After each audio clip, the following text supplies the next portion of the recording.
इस साल धान की फसल तो अच्छी हो जाएगी। उसी धान को बेचकर अच्छे दाम निकल जाएंगे तो रोहन बेटे का डॉक्टरी में दाखिला करा दूंगा और जो कुछ पैसे बचेंगे उससे हम लोगों का गुजारा हो जाएगा। रोहन राधे श्याम का इकलौता बेटा था जिसको दोनों पति पत्नी डॉक्टर बनाना चाहते थे।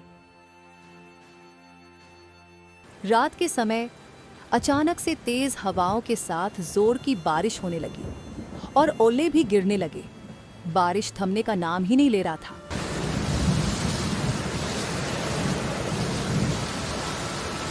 उठिए जी, देखिए ये क्या हो रहा है।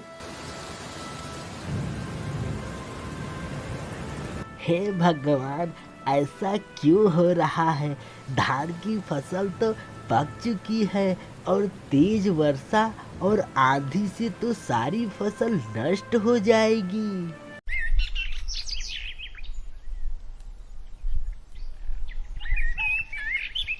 सुबह होने पर राधे श्याम और मीना अपने खेत की तरफ जाते हैं और देखते हैं कि उनकी सारी धान की फसल खराब हो गई है। हे राम, यह क्या हो गया हमारे साथ? हम लोगों की पूरी मेहनत बर्बाद हो गई। अब हम लोग क्या खाएंगे और मेरे बेटे का डॉक्टरी में दाखिला कैसे होगा? राधे श्याम और मीना निराश मन से घर की तरफ लौट रहे थे। तभी उन्हें रास्ते में उनका पड़ोसी रामू और गांव के एक काका मिलते हैं। हे प्रभु, ऐसा अनर्थ क्यों? किस बात का आप बदला ले रहे हो? अब तो हम लोगों के खाने के भी लाले पड़ जाएंगे। एक ही उम्मीद थी हमारी धान की फसल, वो भी आपने हम लोगों से छीन लिया। हानि को कौन टाल सकता है? ईश्वर हम लोगों की परीक्षा ले रहा होगा। पति पत्नी दोनों लोग उन दोनों से बिना कुछ बोले ही घर की तरफ चल पड़ते हैं। वह इतने दुखी थे कि उन्हें कुछ नहीं समझ आ रहा था कि यह सब क्या हो रहा है।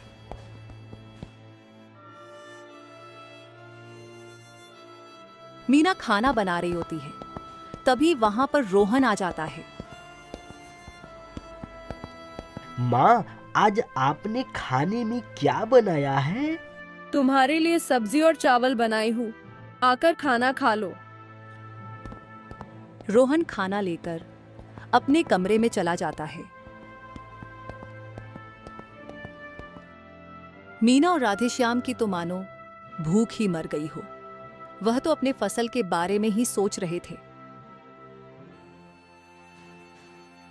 अब रोहन का एडमिशन कैसे होगा? मेरे पास एक उपाय है। ओ क्या जी? हम ऐसा करें कि सेठ जमींदार के पास अपना खेत गिरवी रख कर कुछ रुपए ले लेते हैं और जब हमारे पास पैसे आ जाएंगे तो हम जमींदार से जाकर अपना खेत वापस ले लेंगे। हमारे पास थोड़ा ही खेत है, वह भी हमारे हाथ से निकल जाएगा, तो क्या करेंगे?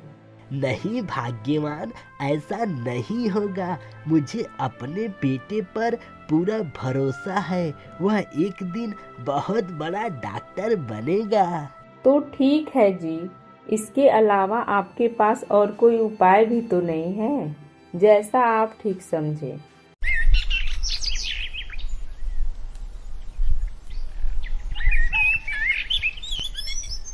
अगले दिन राधे श्याम सेठ जमींदार के पास जाता है।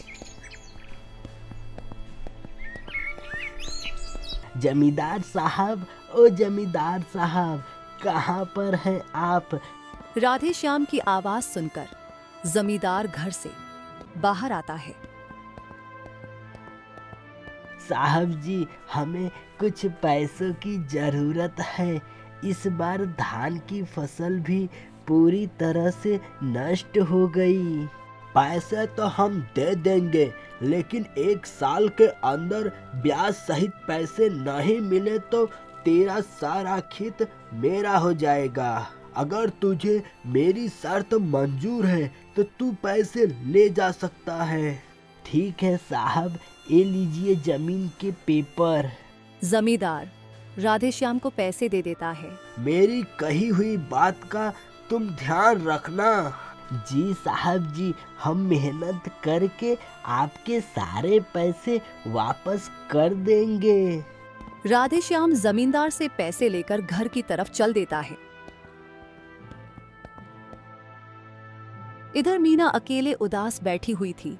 तभी राधेश्याम पैसे लेकर पहुंचता है। आपको पैसे मिले? बताइए ना, कितने रुपए मिले? मिल गए हैं, पूरे पैसे मिल गए हैं।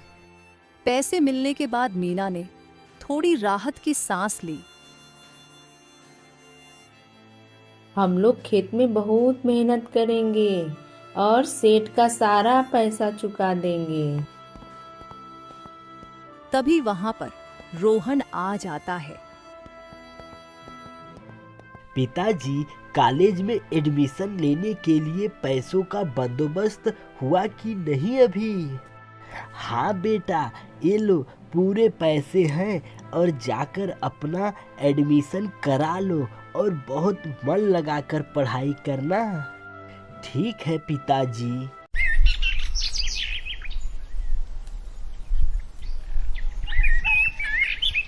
राधेश्याम और मीना अपने खेतों में काम करना शुरू कर देते हैं और वह दोनों मेहनत से काम करते हैं और जो भी सब्जियां पैदा होती है उसे राधेश्याम गांव में घूम घूम कर बेचना शुरू कर देता है। सब्जी ले लो, सब्जी ताजी ताजी हरी हरी सब्जी ले लो।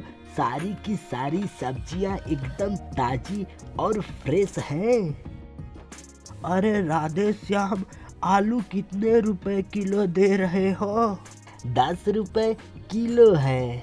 राधेश्याम को सब्जियां बेचते देख रामू के अंदर जलन पैदा होने लगती है और वह राधेश्याम के खेतों की सब्जियों को नष्ट करने की तरकीब सोचने लगता है। राधेश्याम सारी सब्जियां बेचकर घर आ जाता है। मीना इस बात से बहुत खुश हो जाती है कि उन दोनों की मेहनत अब रंग ला रही है।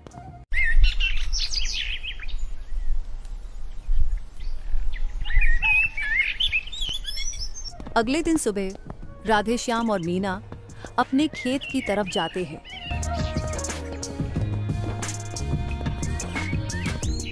हे भगवान, यह कैसे हो गया? एक ही रात में जानवरों ने मेरी सारी सब्जियां खत्म कर दिए। राधेश्याम और मीना ये सब सोच ही रहे थे कि तभी वहां पर उनका पड़ोसी रामू पहुंचता है। क्या हुआ राधेश्याम, तुम्हारी सारी सब्जियों को किसने तोड़ा होगा? तोड़ा? किसने तोड़ा होगा? अब ये तुमको कैसे मालूम हो गया कि ये सब्जियां किसी ने तोड़ा होगा? हाँ बताओ, क्या तुमने देखा था किसी को तोड़ते हुए? बताओ। नहीं नहीं, मुझे कैसे मालूम होगा कि किसी ने तोड़ा है? वो तो ऐसे ही जुबान से निकल गया। इतना बोलकर रामू वहां से चला जाता है और मन ही मन बहुत खुश होता है।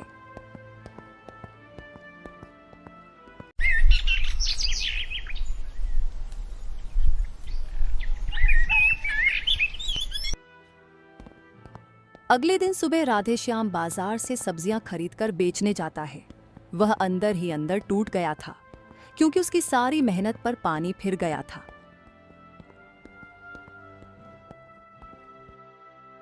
सब्जी ले लो, सब्जी ताजी ताजी हरी हरी सब्जी ले लो। सारी की सारी सब्जियां एकदम ताजी और फ्रेश हैं। राधेश्याम अपनी सब्जियां बेच रहा होता है। तभी अचानक से रामू भी सब्जियों का ठेला लेकर राधेश्याम के पास से गुजरने लगता है। क्या रामू भाई, अब तुम भी सब्जियां बेचने लगे? हाँ भाई, गुजारा करने के लिए कुछ तो करना ही पड़ेगा ना। रामू मन ही मन बहुत खुश हो रहा था क्योंकि उसे बिना मेहनत के ही सारी सब्जियां मिल गई थी और वह सब्जियों का ठेला लेकर दूसरे गांव की तरफ निकल पड़ता है।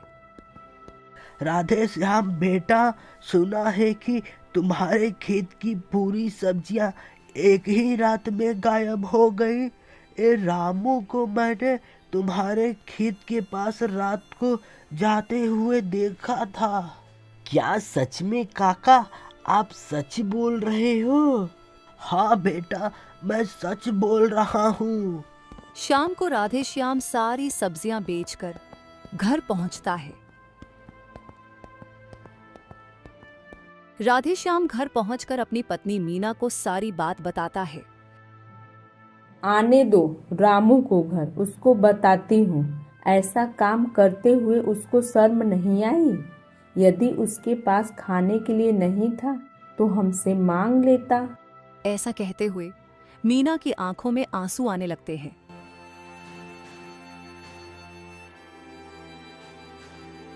मीना और राधे श्याम रामू के घर जा ही रहे होते हैं कि तभी रास्ते में रामू मिल जाता है। क्या रामू, तुझे सब्जियां ही बेचनी थी तो बाजार से खरीद कर बेचता। तुझे मेरे ही खेत से चुरा कर बेचने का शौक था। नहीं नहीं भाभी, ऐसी कोई बात नहीं है। ऐसा आपको किसने बोला? अब तो सही बोल दो, हमें सब मालूम हो गया है।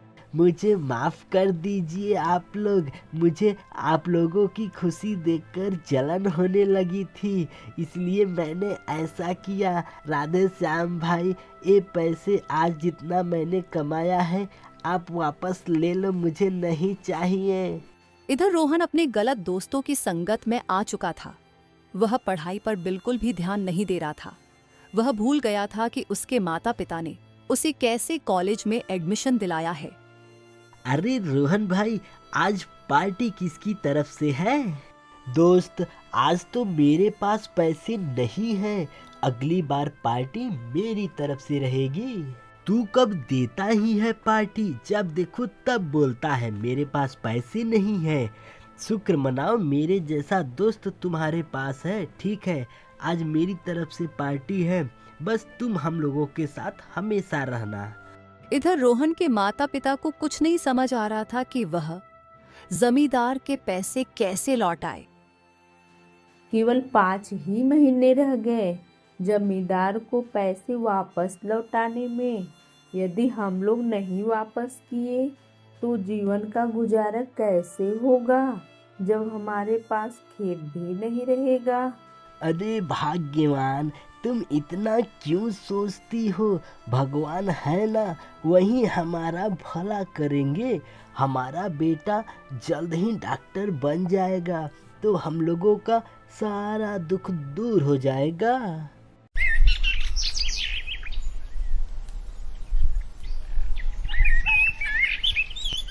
एक दिन राधे श्याम सब्जी बेचने गांव में जा रहा था। तभी उसकी मुलाकात जमींदार से होती है। अरे राधे श्याम, तू पैसे कब दे रहा है? दे देगा ना पैसे? नहीं तो तुम्हारा खेत मेरा बनने से कोई नहीं रोक पाएगा। जी सेठ जी, दे देंगे पैसे आपको। राधेश्याम गांव में सब्जियां बेच रहा होता है। तभी उसको देखकर रामू बोलता है।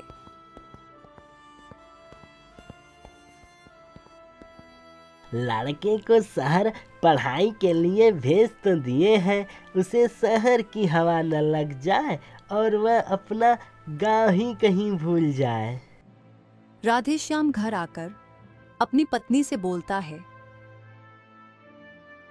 हमारे रोहन की तो कोई खबर ही नहीं आ रही है। क्या हुआ? रोहन की याद आ रही है क्या? नहीं, वो गांव के लोग रोहन की पढ़ाई का बहुत मजाक बना रहे हैं। आप लोगों की बातों को दिल पर क्यों लेते हो?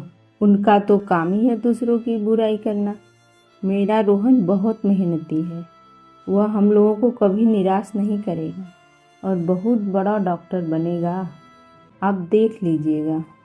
मीना और राधेश्याम खाना खाकर सो जाते हैं।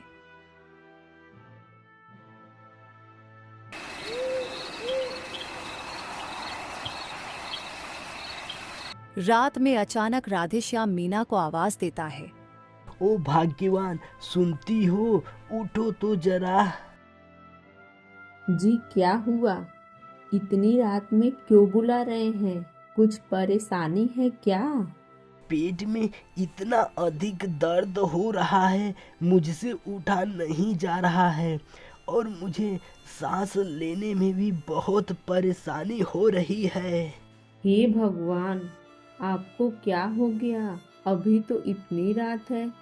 दोनों पति पत्नी बहुत मुश्किल से रात गुजारते हैं। सुबह होने पर मीना डॉक्टर को घर पर बुलाती है। डॉक्टर साहब राधे श्याम को चेक करते हैं। चेक करने के बाद राधे श्याम को पेट की जांच कराने के लिए बोलते हैं और कुछ दवाइयां देकर डॉक्टर साहब चले जाते हैं। डॉक्टर साहब ने तो जांच कराने के लिए बोला है, लेकिन हमारे पास तो पैसे ही नहीं है और रोहन का भी कुछ पता नहीं चल रहा है। मुझे तो रोहन की बहुत चिंता हो रही है। क्या हुआ भाग्यवान, तुम ऐसा क्यों बोल रही हो रोहन को? क्या करूं जी, रोहन को गए हुए इतने दिन हो गए, उसका कोई खबर ही नहीं आया। उसके सारे दोस्त छुट्टियों में घर आए थे, पर रोहन नहीं आया। लगता है रोहन शहर जाकर सच में हम लोगों को भूल गया है। तुम इस तरह ना सोचो, सब ठीक हो जाएगा, भगवान है ना, सब ठीक कर देंगे। तुम मेरी चिंता मत करो, मैं ठीक हूँ। उसको शहर की हवा लग ही गई। रामू सही बोल रहा था, उसको शहर की हवा लग जाएगी और वह गांव को भूल जाएगा। ऐसा बोलते बोलते मीना की आंखों में आंसू आ जाता है।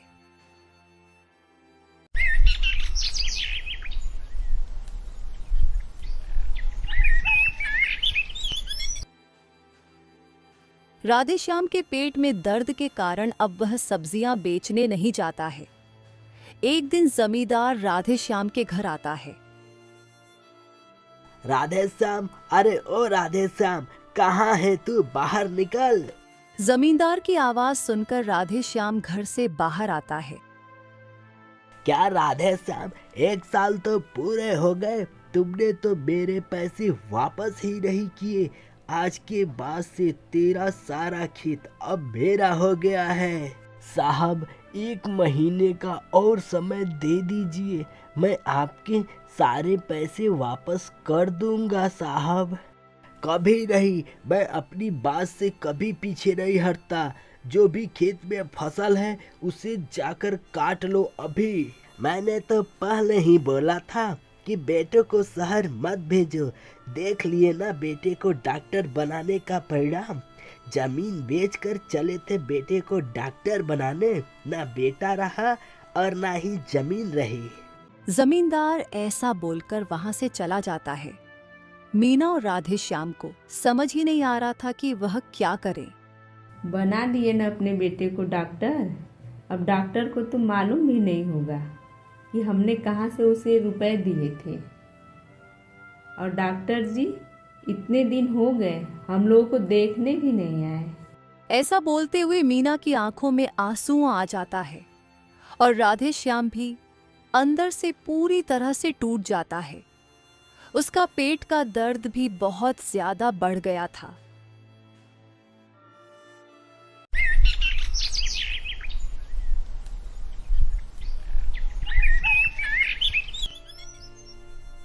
अब मीना ही बाजार से सब्जियां खरीदकर गांव में बेचने लगती है।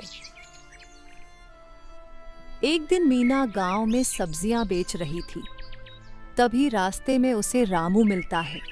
अरे भाभी जी, आपके पास तो बहुत पैसा है। आप लोग तो बेटे को शहर भेज दिए पढ़ने के लिए, तो आप सब्जियां क्यों बेच रहे हो? मुझे तो पहले से ही पता था कि ऐसा ही होने वाला है। लो, बना लिए ना बेटे को डॉक्टर। मीना कहे भी तो क्या कहे, उसके बेटे ने काम ही ऐसा किया है। वह सब्जी बेचकर शाम को घर वापस आ जाती है और अपने पति से बोलती है, उठिए जी, चलिए। अरे कहाँ चलो, बताओ तो सही। हम लोग अपने बेटे के पास चलेंगे। तुम पागल तो नहीं हो गई हो ना? इतने बड़े शहर में उसको कहाँ ढूंढेंगे? और उसका कोई पता भी नहीं है हमारे पास। और हाँ, उसका तो अब मैं चेहरा भी नहीं देखना चाहता। ऐसा बेटा होने से अच्छा है कि कोई बेटा ही ना हो मेरे पास। आपका दर्द बढ़ता जा रहा है। आपको कुछ हो गया तो मेरा क्या होगा? तुम चिंता मत करो, मुझे कुछ नहीं होगा, मैं ठीक हूँ। अब तो सब भगवान भरोसे है। एक दिन रोहन अपने दोस्त के साथ शाम को बागीचे में घूम रहा था। अरे यार रोहन, इतने साल हो गए, तुमने कभी अपने परिवार के बारे में कुछ बताया नहीं। अरे यार, मेरे परिवार में ऐसा कुछ खास है ही नहीं, बस गांव में माँ है और पिताजी हैं।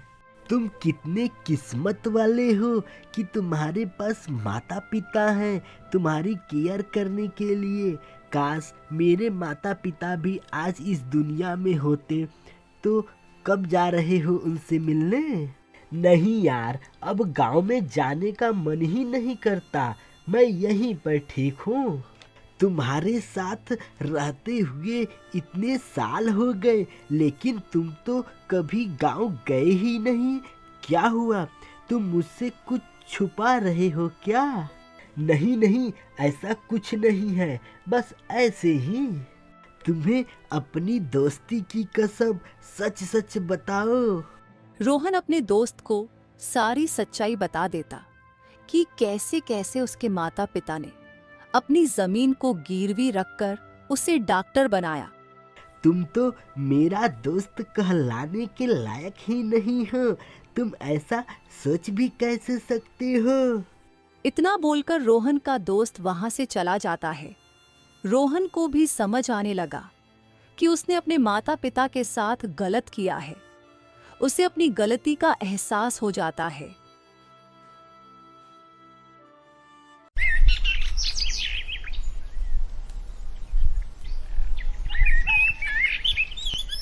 वह अगले दिन ही गांव पहुंचता है तो वह देखता है कि उसकी मां गांव में सब्जियां बेच रही होती है। माँ, आप ये सब क्या कर रहे हो? मीना अपने बेटे को देखकर खुश हो जाती है, मानो जैसे वर्षों की तपस्या सफल हो गई। माँ, मुझे माफ कर दो, मुझे अपनी गलती का एहसास हो गया है।